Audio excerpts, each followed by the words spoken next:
Kalau enggak, kekristenan akan menghancurkan Indonesia yang Pancasila itu. Waduh, Prof.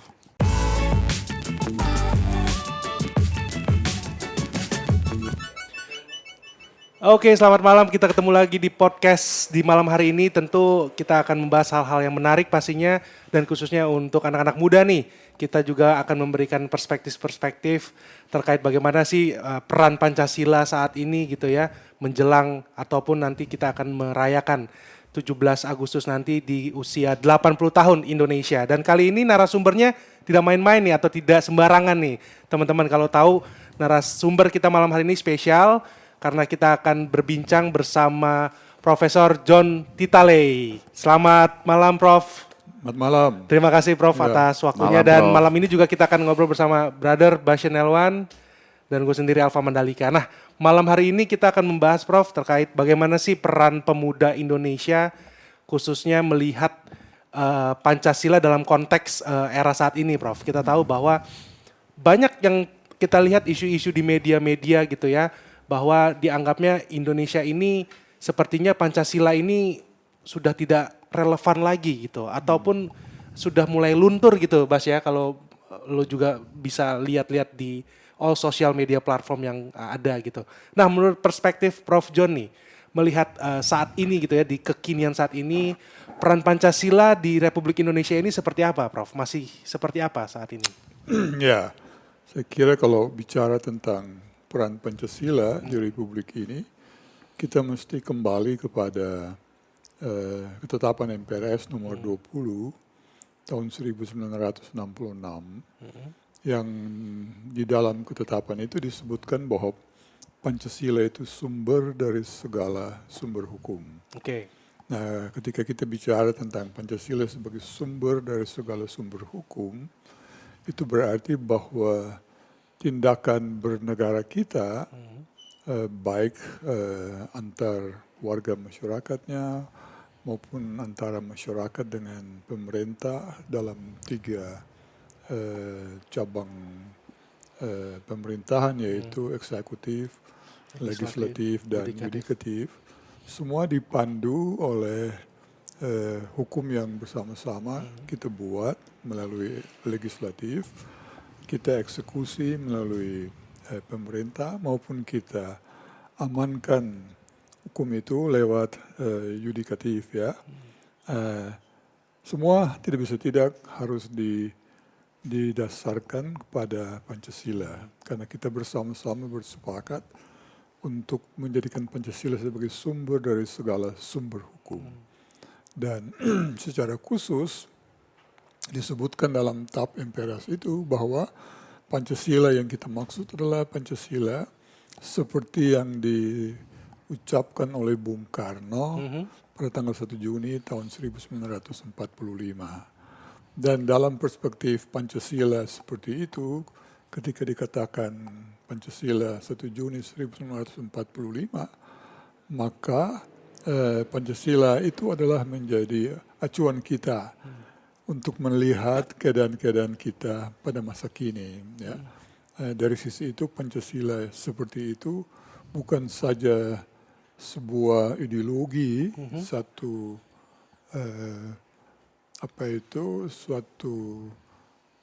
pola, suatu bentuk harapan ke depan yang menjadi ukuran bagi tindakan-tindakan kita saat ini.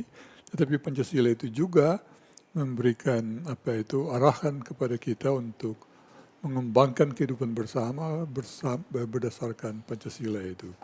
Dan kita beruntung bahwa Pancasila kita itu dalam format yang kita sepakati bersama, yaitu ketuhanan yang Maha Esa, kemanusiaan yang adil dan beradab, persatuan Indonesia, kerakyatan yang dipimpin oleh hikmat kebijaksanaan dalam permusyawaratan perwakilan dan keadilan sosial bagi seluruh rakyat Indonesia itu, dia sudah mencakup almost hampir semua aspek dari kehidupan kita. Aspek kehidupan beragamanya, aspek kehidupan hak asasinya sebagai kemanusiaan yang adil dan beradab, aspek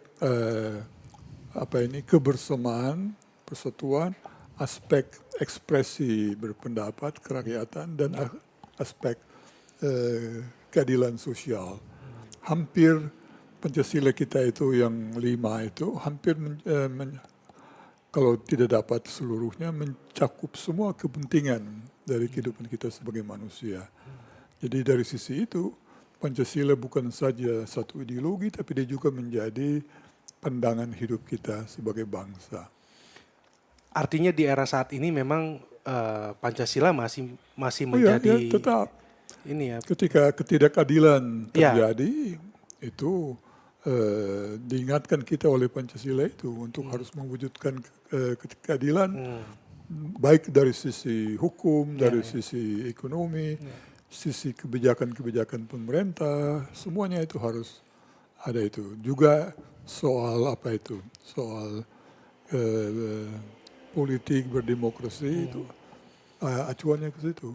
Akhirnya apapun yang terjadi di era saat ini gitu ya, di kondisi geopolitik maupun politik praktis di Indonesia harus balik lagi ke Pancasila itu lagi ya Prof ya. Tidak bisa Karena tidak. kita melihat bahwa banyak isu-isu sekarang, misalkan kita ambil contoh ada beberapa orang yang beribadah masih ada yang mengganggu dan toleransi seakan-akan masih menjadi apa ya? Menjadi isu klasik yang terus berulang gitu Prof. Ya, itu berarti kita tidak menjamin kebebasan beragama yang dasarnya adalah ketuhanan yang Maha Esa itu.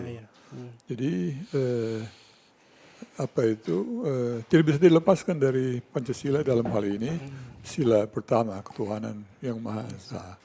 Bahwa ada orang yang melanggar kebebasan beragama itu, bahwa ada orang yang tidak bisa memperlakukan keadilan seperti yang diinginkan oleh sila kelima, bahwa ada orang yang bisa membatasi kebebasan berbicara atau orang, tentu itu bertentangan dengan sila yang keempat, dan bahwa ada orang yang ingin menghancurkan kehidupan bersama persatuan.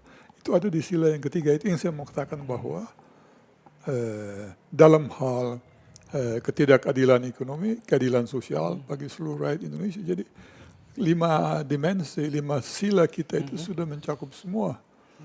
Juga dalam nanti pada waktunya ketika kita masuk di era AI ya, AI, Prof. Ya, AI juga walaupun itu memproduksi cara kehidupan kita yang berbeda, tapi pada tataran moral, pada tataran norms, larinya ke situ juga.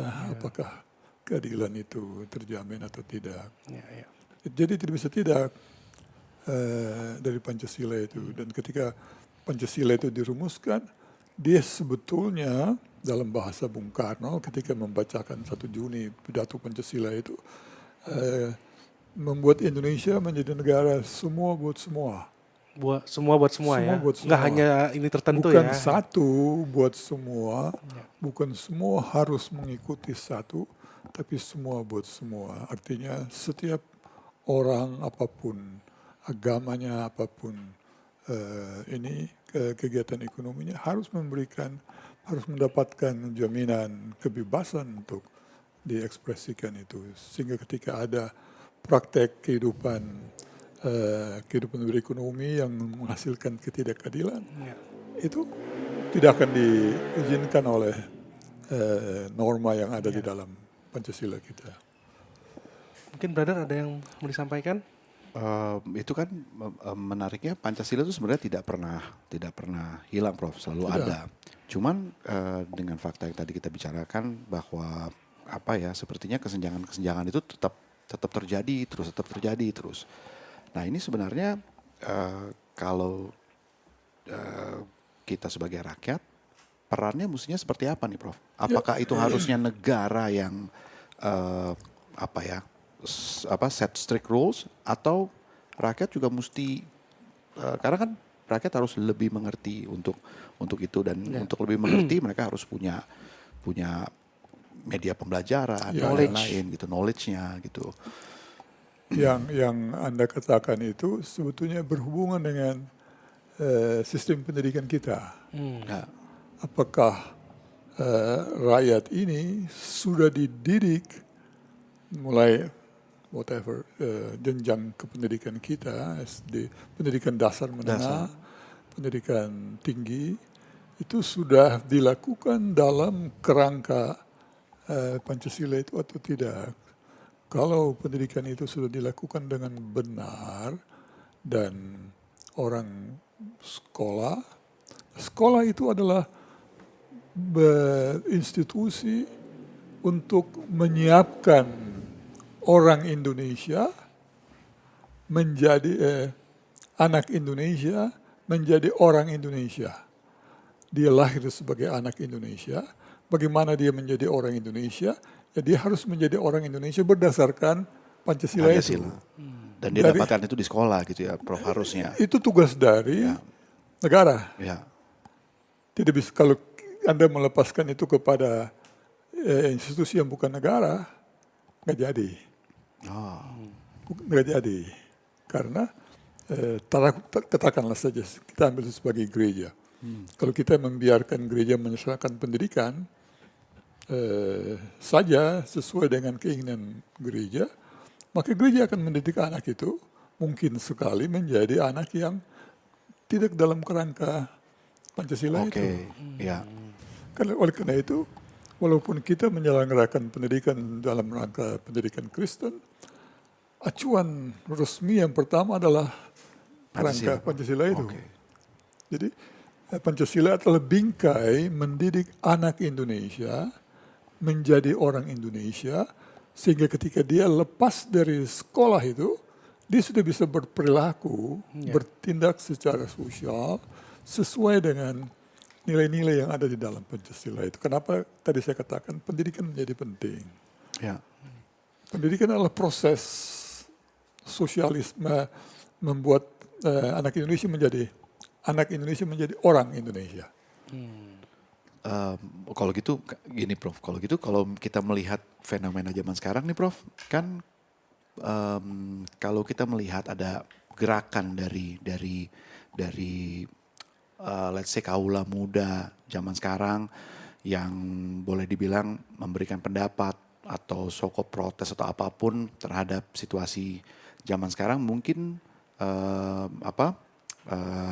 mereka ini kan memiliki atau mengalami pendidikan yang rada berbeda nih dengan beberapa senior nih yang misalnya saat ini let's say umur 30, 40. Karena waktu mereka sekolah itu dari SD sampai kuliah pun masih belajar Pancasila kan Prof gitu.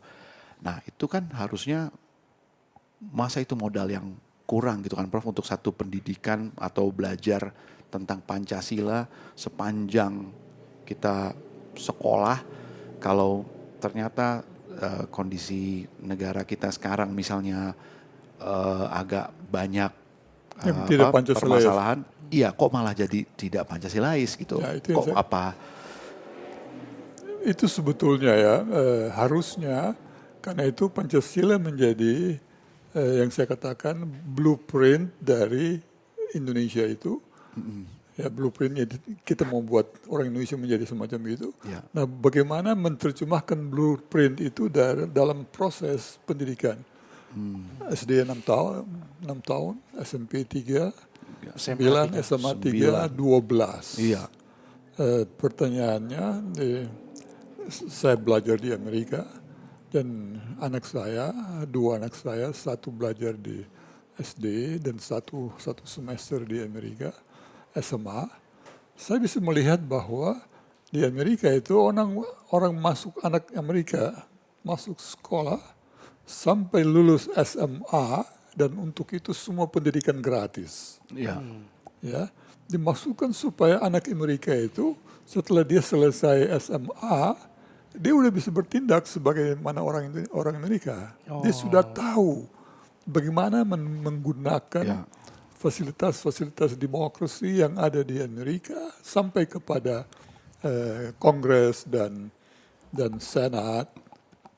Itu semua mereka sudah ngerti, karena itu yang diajarin. Lalu untuk keterampilan hidupnya, pendidikan di Amerika itu pada tingkatan SMP SMA disediakan semua sarana Sehingga ketika dia sukanya carpentry, tukang, dia sukanya musik, Langsung diarahkan ya. sekolah sudah menyediakan semua. Ya, udah lebih duluan ya Prof Sudah dipersiapkannya. disiapkan. Ya, betul. Itu yang saya katakan. Pendidikan di sekolah adalah mendidik anak Indonesia menjadi orang Indonesia. Artinya peran pemerintah hadir Hadir di situ ya, dari kalaupun pendidikan ada itu. swasta ingin menyelenggarakan pendidikan, Oke. dia harus menyelenggarakan dalam konteks itu. Dia tidak boleh bikin yang lain. Bahwa seperti sekolah Kristen, dia harus melakukan pendidikan di Indonesia sesuai dengan Pancasila itu, blueprint kita itu, walaupun nanti dia bisa tambahkan nilai-nilai dari agama Kristen di situ. Dan karena menurut hemat saya sudah ada sila pertama ketuhanan yang Maha Esa, dan kita sudah menyepakati dalam proses berbangsa dan bernegara ini apa yang kita maksud bersama dengan ketuhanan yang Maha Esa, mestinya tidak ada masalah. Mestinya tidak ada masalah, ya. Sehingga kalau ada masalah-masalah semacam itu, pertanyaan pertama yang harus kita tanyakanlah, sekolah bikin apa? Nah, itu dia Prof. Betul juga. Itu dia tuh. Selama 12 tahun, 12 tahun, kalau setelah itu masih bingung-bingung ataupun ada hal-hal yang tidak terpuji gitu yang dilakukan sama anak-anak Indonesia, berarti selama 12 tahun dia belajar apa tuh? Prof? exactly. Sama seperti anak di rumah, ini orang tua ngajarin dia sopan santun atau tidak. Ya. Dalam hal itu, pendidikan yang disediakan, diwajibkan oleh negara, tugasnya semacam itu. Oke. Prof, kita bicara terkait peran pemuda Kristen nih Prof. Mengenai melihat bahwa menuju Indonesia emas gitu ya, karena pemerintah juga sudah mencanangkan gitu akan ada Indonesia emas di 2040 berapa ya? 45 ya. 2045. Nah, Prof ini kan selain guru besar di UKSW dan juga pendeta ya emeritus di GPIB, bagaimana dari kacamata Prof melihat peran pemuda Kristen gitu ya menuju Indonesia emas gitu Prof? Ya, terhadap hal ini saya kira tadi saya sudah katakan bahwa sila pertama kita itu Pancasila yang kemudian diterjemahkan di dalam Undang-Undang Dasar Ketuhanan yang Maha Esa. Pasal 29 dikatakan ke negara ini berdasarkan ketuhanan yang Maha Esa. Ya kan? Yang ayat 2 negara menjamin penduduk untuk beribadah menurut agama dan Kepercayaan masing-masing. kepercayaan dan kepercayaannya masing-masing. Itu diberikan kebebasan. Artinya warga penduduk punya kebebasan untuk beragama dan mengekspresikan agamanya. Nah, terhadap kebebasan itu kita sudah menyepakati pula di dalam Undang-Undang Dasar kita tentang hal-hal bagaimana kebebasan itu diekspresikan dan ada batas-batasnya. Apakah kebebasanmu akan menghilangkan kebebasan beragama orang lain? Pancasila ada untuk itu. Sudah diatur di dalam Pancasila yang kemudian dieksekusi di dalam pendidikan-pendidikan dasar sampai menengah ke atas. Selain lembaga-lembaga keagamaan itu juga punya tugas mendidik itu. Nah, ketika ditanyakan tentang para pemuda Kristen, pertanyaan saya adalah, apakah para pemuda Kristen sudah mendapatkan pendidikan yang kontekstual Indonesia itu yang cukup atau belum? Wah, itu pertanyaan menarik, Itu Prof. menarik. Ya, itu masalahnya. Takutnya dapatnya belum komprehensif Exactly. gitu ya. Itu yang saya maksud bahwa dalam hal itu saya merasa bahwa para pemuda kita yang Kristen itu belum mendapatkan pendidikan baik di dalam gereja maupun di sekolah tentang bagaimana pemuda Kristen itu harus berperan dalam negara seperti Pancasila ini. Ya.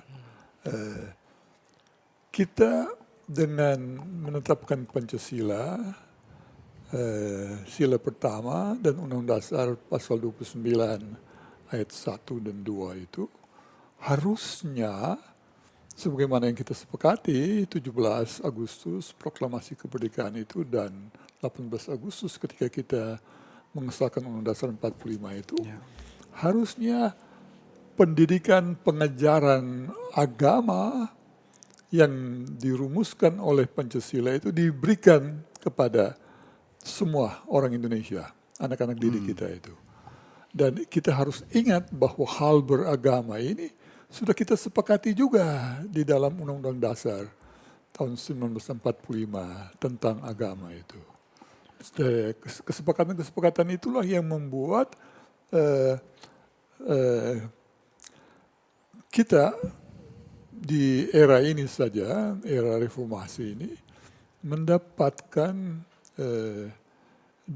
saya hanya mencatat dua untuk kita tahu bersama, yaitu Andre Anggo dari Manado. Dia seorang Konghucu, ya, bisa menjadi wali kota di kota Manado. Oke. Ya, kan kita tahu Manado itu mayoritas Kristen, ada seorang Konghucu. Konghucu menjadi wali kota. Ya, ya, ya. Itu Begitu adalah pula satu contoh praktek Pancasila itu berhasil dilakukan gitu, sama Prof. seperti Maluku Utara. Ya. Kita mendapatkan seorang Shirley Chowanda. Ya. Oh ya, Shirley itu ya. Shirley. Shirley Chowanda menjadi gubernur di Maluku Utara. Ya. Seorang perempuan. Ya. Dan perempuan itu Chinese origin ya. No, bagi saya Chinese itu juga orang Indonesia. Ya. Oke. Ya. Indonesia per 17 Agustus 45, kalau Anda baca sejarah kita, dibentuk oleh para pendiri bangsa di BPUPKI yang di dalamnya ada Chinese juga. Ya.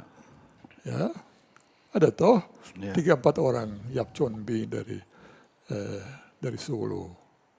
Kemudian ada Baswedan, kakeknya Ya. Anies. Pak Anies. Dan ada Daller, ya, seorang Hindu. Ketika mereka menyepakati Undang-Undang Dasar itu, atau dapat kita katakan mereka membentuk blueprint Indonesia itu, mereka orang Indonesia atau bukan? Indonesia. Indonesia. Ya. Dia yang bikin Indonesia. Ya. Dia asli atau tidak? Ya. Dia yang asli bikin sekali. Indonesia. Iya, asli. Iya kan? Kalau dalam konteks Indonesia iya Dia jadinya. karena itu saya selalu mengatakan Indonesia adalah fenomen baru. Ya. Barang baru, kenyataan baru yang dibandingkan dengan Indonesia tanda kutip sebelum 45. Oh. Ya jauh, Bro. Ada Indonesia Beda. ada Indonesia sebelum 45 atau Nggak tidak? ada. Tidak ada. Tidak ada kan? Yang ada adalah kerajaan-kerajaan Kerajaan Jawa. ya, kerajaan Jawa. Kerajaan-kerajaan Bahkan kayaknya nggak ada negara yang dengan Nggak format ada. sama, Bro. sebelum 45. Karena itu Indonesia 45 adalah satu fenomen baru, Ya. kenyataan baru. Dan kenyataan itu dibuat oleh orang dengan ragam suku itu. Ya. Dan di antara orang-orang itu ada yang Chinese, asal-usulnya, ada yang Arab, ada yang Indo. Ketika mereka bikin barang baru, mereka orang asli Indonesia atau bukan? Indonesia. jadi. Asli. Betul, Bro. Ya, ya. Mereka itu bisa menjadi asli di Indonesia 45. Sebelum 45 mereka tidak Beda, asli karena ya. mereka tidak punya pulau Arab. Ya. Mereka tidak punya pulau Cina. Mereka tidak punya Iya, pulau iya, iya. Indo kan. Waktu itu sebelum 45 itu karena pulaunya ada Maluku, ya pulau Maluku, orang Maluku asli. Ya. Sebelum 45 mereka bukan asli, tetapi per 45 mereka asli. Ya. Dan you bisa bayangkan kalau seorang Shirley Chowanda yang di sini dia bukan asli Chinese, di sini bikin Indonesia, dia asli atau tidak? Ya. Shirley yang Chinese, dia dari Maluku, dia Kristen, perempuan, bisa menjadi gubernur di Maluku Utara, suatu provinsi. Yang notabene Ya. Iya kan? Ya. Chinese bukan mayoritas, Iya, iya. Maluku mayoritas, tapi dia Kristen bukan Muslim. Ya. Itu hebatnya Pancasila kita. Yang Soekarno sebut per 1 Juni, semua buat semua. semua buat semua. Prof sebenarnya- tadi yang Prof bilang apa namanya ya pemuda ini harus memahami juga Itu. Pancasila gitu ya. Ya. Sebelum kita bicara Indonesia emas Exactly. gitu ya. Ya. Oh, berarti masih banyak PR nih, brother. Justru itu tuh, tadi gue tertarik itu tuh brother. Nanti balik ke yang Shirley nih Om, itu juga Ya. menarik. Tapi tadi Prof sempat bilang soal pemuda mesti ngerti itu, kerangka Pancasila itu. Apakah kita juga harus, enggak, mungkin kesini dulu Prof. Dalam bentuk apa di dalam gereja kita put Pancasila first? Ini dalam konteks bergereja nih Prof. Nah di situ saya kira ada homework pekerjaan berumah besar dari gereja-gereja di Indonesia. Tadi saya katakan bahwa gereja-gereja di Indonesia belum mendidik juga sama seperti pemerintah, belum juga mendidik warga gerejanya yang Kristen, orang Indonesia yang Kristen menjadi bangsa Indonesia yang beragama Kristen. Tahu bedanya? Ya. Belum mendidik anak Indonesia menjadi bangsa Indonesia. Gereja-gereja belum mendidik anak gerejanya menjadi bangsa Indonesia yang beragama Kristen. Dalam konteks Pancasila Indonesia, tadi. exactly. Oke, paham Prof. Oke. Maksud Prof itu belum sama sekali. Belum menjadi concern atau Belum, isu karena- itu di bias gitu ya, Prof ya, atau Tapi masa belum pernah ada yang melihat isu itu, Bro? Saya yang lihat itu. menarik. Ini dia nih. Karena gereja sibuk dengan hal-hal yang ini kali, Prof ya. Kita GPIB saja. Oke, let's say GPIB. Ya. Apa yang dikatakan oleh para pendeta kita, tiluh-tiluh kita tentang GPIB. Kita harus ber-GPIB seperti yang mana? Acuan kita selalu kemana? Sebut nama. Denominasi gereja kita. Calvin, kan? Calvinisme, ya. GPIB itu gereja berciri Calvinisme kan? Ya, Pertanyaan saya, kita dididik sebagai gereja Indonesia atau gereja Calvin? Gereja Indonesia. Calvin sih. Dididiknya Calvin, iya. Tapi kan tujuannya untuk gereja Indonesia, tapi Bro. Oke, Calvin tahu apa tentang Indonesia? Menarik nih. Menarik, Wah, menarik, ini Bro. menarik, Bro. Ini Karena kita panjang seakan-akan urusannya. kayak quote and quote di doktrin atau itu dengan gaya Calvin gitu ya, Dok ya. Padahal kita sendiri ya, Kita orang Indonesia. Waktu Calvin hidup di sana, Indonesia ada nggak di sana? Iya juga. Tapi harusnya seperti apa dong, Prof? Kan, Ya, harusnya itulah tugas gereja untuk belajar dari kenyataan Indonesia dengan Pancasilanya itu. Apakah Indonesia dengan Pancasilanya itu sesuatu yang bertentangan dengan iman Kristen Indonesia, orang Indonesia, dengan iman Kristen atau tidak? Itu pertanyaan yang belum dilakukan oleh belum dilakukan karena menutup mata kah, Prof? Atau tidak mengerti? Maksudnya kan kalau dia tidak mengerti, berarti kan ada problem mungkin seperti tadi, Prof. Ada anak muda yang harus sekolah. Di dalam pendidikan teologinya dia, ada problem di dalam pendidikan teologi. Waduh, makin dalam lagi, Prof. Kalau gitu. Maksudnya di dalam pendidikan teologi berarti harus ada unsur tadi, struktur Pancasila itu juga harus, dan itu harus menjadi prioritinya juga kah? Atau Kalau enggak, kekristenan akan menghancurkan Indonesia yang Pancasilais itu. waduh, Prof. Waduh. Pertanyaan saya, ada komunitas agama lain yang menghancurkan Pancasila itu? Ada kan? Iya. Ada mau coba-coba sih ya. Ya Dalam dalam pengalaman sejarah kita. Iya, Ada. ada. Pertanyaan saya, kekristenan beda dengan mereka atau tidak? Dengan Orang-orang itu. sekarang yang baru kita bicarakan ini, jadi ya tentunya ada pandangan baru nih, Prof. Ya, mereka tidak beda. Oke. Tidak beda. You lihat aja di YouTube, banyak YouTube. Ya. Ketika mereka berbicara di YouTube. Are they talking about Christian Indonesia atau tidak? So when is the time, Prof? Jadi kapan? Maksudnya Itu yang saya katakan, gereja belum berubah dari gereja yang kita kenal sebelum 45. Ya kan? belum berubah menjadi gereja yang Pancasila. Yang 45 Indonesia itu. Nah, Dia harus lihat apakah itu yang saya katakan. Apakah Pancasila yang kita sepakati itu.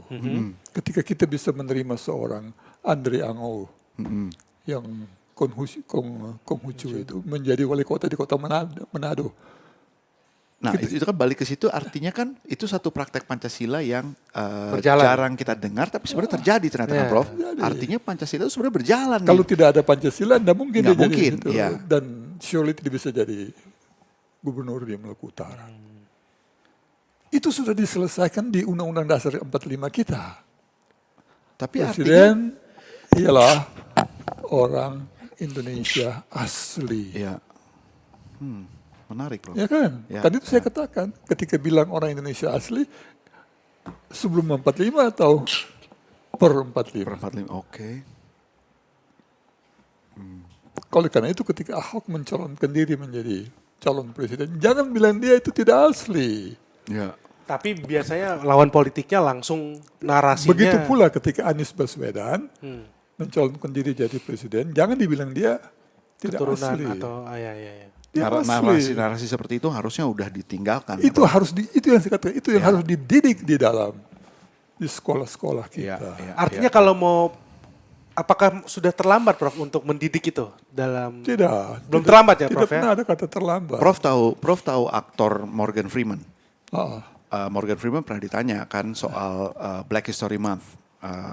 Dan Morgan Freeman menolak untuk mengakui Black History Month. Terus ditanya kenapa? Emangnya Anda nggak mau ada satu bulan yang celebrate Black History? Terus dia bilang apa Black History? Dia bilang. Nah terus ditanya sama ininya kan, jadi gimana kita harus stop pembicaraan tentang racism? Terus dia bilang ya udah stop talking about it. Oh, Gitu. nggak Nah, dibahas lagi gitu. Jangan diomongin terus. Nah, apakah kita juga memiliki kasus yang sama, Prof? Semakin sering itu dibicarakan soal nggak asli, soal pribumi, soal Orang inilah soal makin itu, nempel orang ya? akan ingat terus, akan balik lagi, ada lagi, dan itu kan paling gampang dipakai tuh, Prof. ya karena itu saya katakan tadi, mengajarkan sejarah Indonesia itu sejarah Indonesia yang 45 ke sini. Kita perlu tahu yang ke sini itu asal usulnya dari mana. Frankly speaking, Indonesia sebelum 45 itu lihat ke sejarah kita sebelum 45. Kita hidup damai dan rukun satu sama yang lain atau tidak? Tidak juga, Bro. Ya kan? Iya, Perang, perang terus, betul. saling menaklukkan kan? Ya, Kerajaan. Kerjaan-kerjaan itu kan. Berarti Per 45 ke sini kita putuskan, hey kita ini bukan sendiri-sendiri. kita satu. Kita satu. Dan ketika kita satu, siapa saja boleh jadi presiden kan? Iya. Dan itu yang dilakukan oleh para pendiri bangsa kita itu kan. Ketika mereka, Bung Karno menunjuk Lemena menjadi pejabat presiden. Seorang Kristen dari Maluku. tapi jangan-jangan persatuan waktu itu lebih mudah karena kita boleh dibilang punya musuh eksternal nih Om yang besar, Prof yang besar gitu kan. Tapi kan makanya kan Soekarno bilang abis ini perjuangan yang lebih berat adalah melawan saudara kita Bangsa sendiri. bangsa sendiri. Karena Perjuanganku lebih Kayaknya mudah terlihat- melawan penjajah Iya, gitu. kayaknya terlihat benar nggak sih Prof saat benar, ini gitu?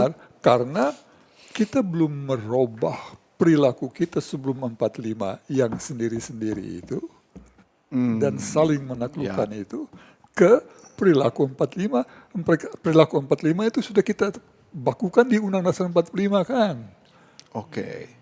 Dan kita harus berperilaku seperti Undang-Undang Dasar 45 itu yang Pancasila menjadi sumber dari segala sumber hukum kita.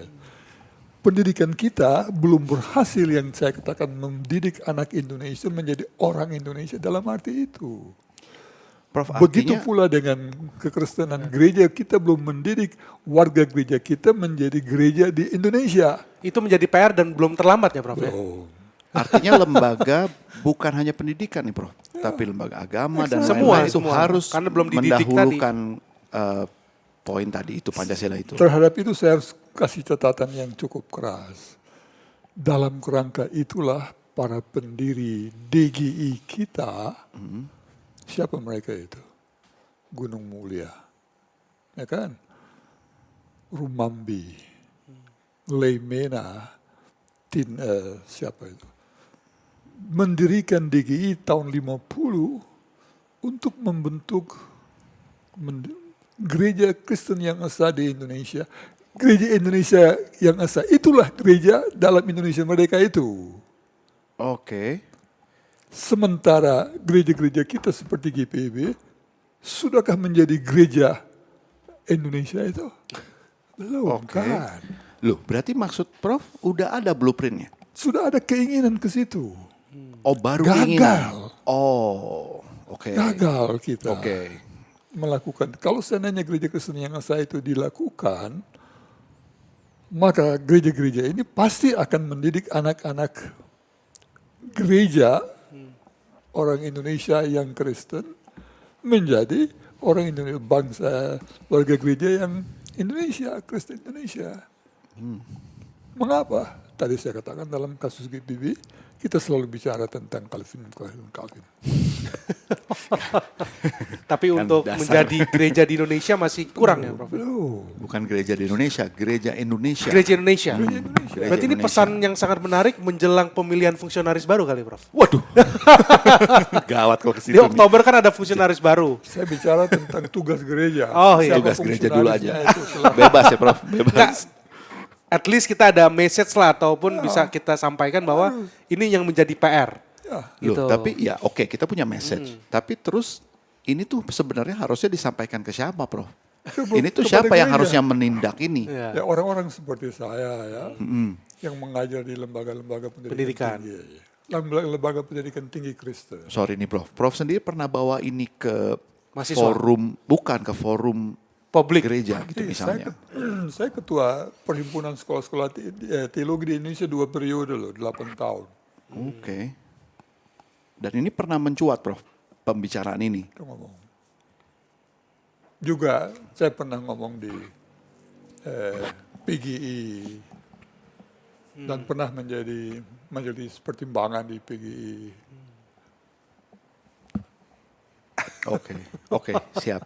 Prof, sorry. Karena ketika saya bicara yang bukan Calvinis, Oke. Orang langsung Oh ya, oke. ini bukan gereja. Ya, oke, oke. oke. Kan itu saya katakan, even gereja pun harus menjadi gereja di fenomen Indonesia fenomen baru itu. Kalau tidak, contoh yang sangat jelas, Gemim tahun 1934, sebelum Ya, 45 kan, ya.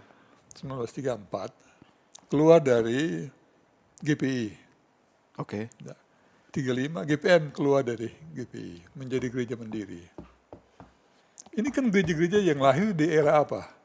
Sebelum 45. Sebelum kolonial Ya. kolonial. Belanda. Dan ini kan gereja Belanda kan. Ya. Masuk di Indonesia Merdeka 45.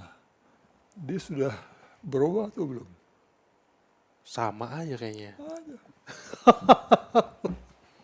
Dan dia pikir pendeta-pendetanya yang disiapkan sebelum 45 di sekolah-sekolah teologi yang dibuat oleh siapa?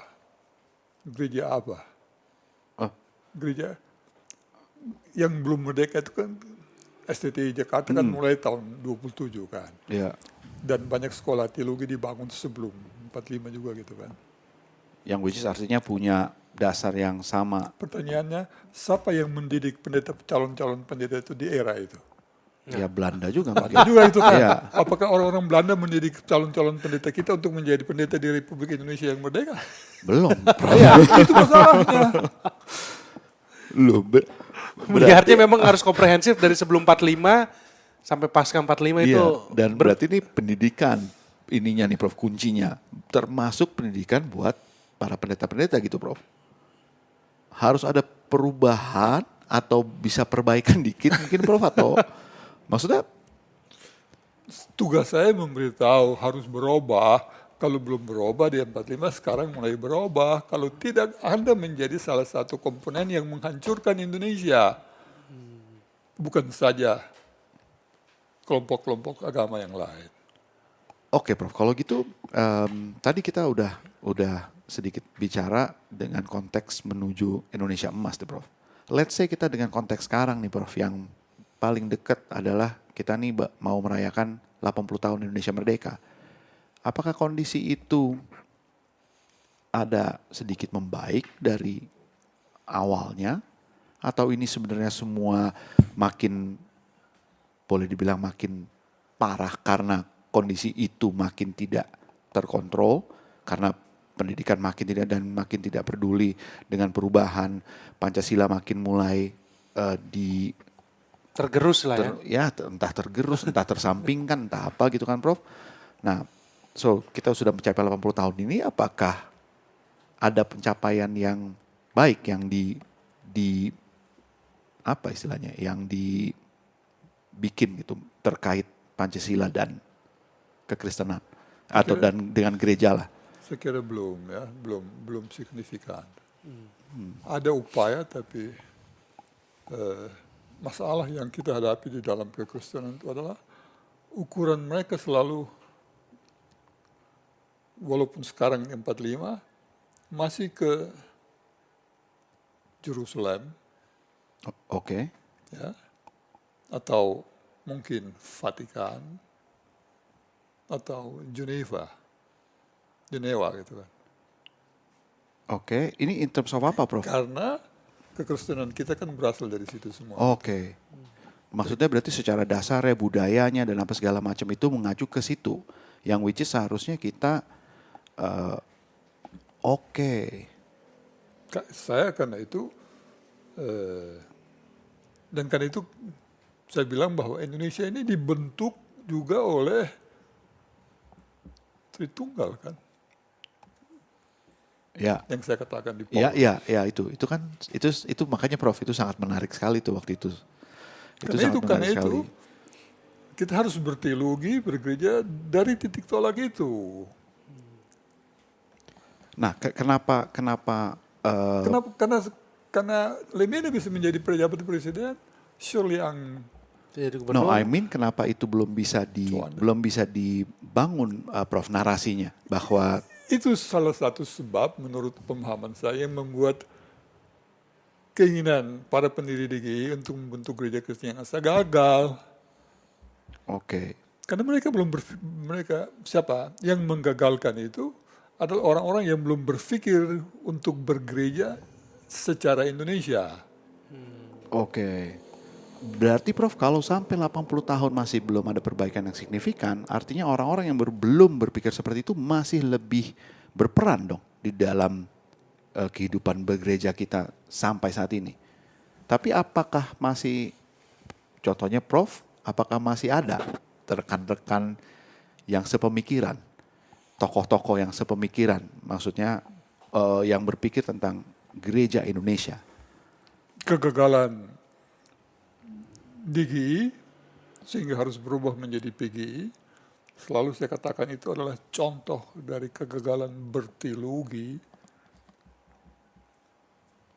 para Oke. teolog di Indonesia untuk berteologi secara Indonesia. Karena bagi dia yang ketika bicara berteologi, larinya kemana? Calvin terus kan. Si Kelvin.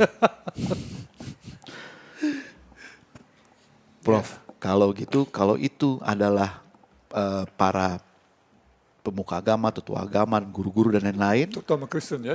Ya, jangan aku bicara kita Kristen. Kalau balik ke tadi, kalau pemudanya berarti gimana, Prof? Itu yang saya katakan. Apa yang harus kita lakukan? Pemuda akan dapat dari orang-orang, dididik dari orang-orang yang macam begitu. Ada harapan ke depan atau tidak? Jadi kalau mereka mau belajar banyak, ya mesti nonton, brother. Mesti nonton nih, Prof. Iya. Ini Kan kita bongkar karena nih. itu saya bilang bahwa fenomena Indonesia 45 itu, Indonesia emas itu ya. no. 45, Tahun 45, 45. 45. Ya.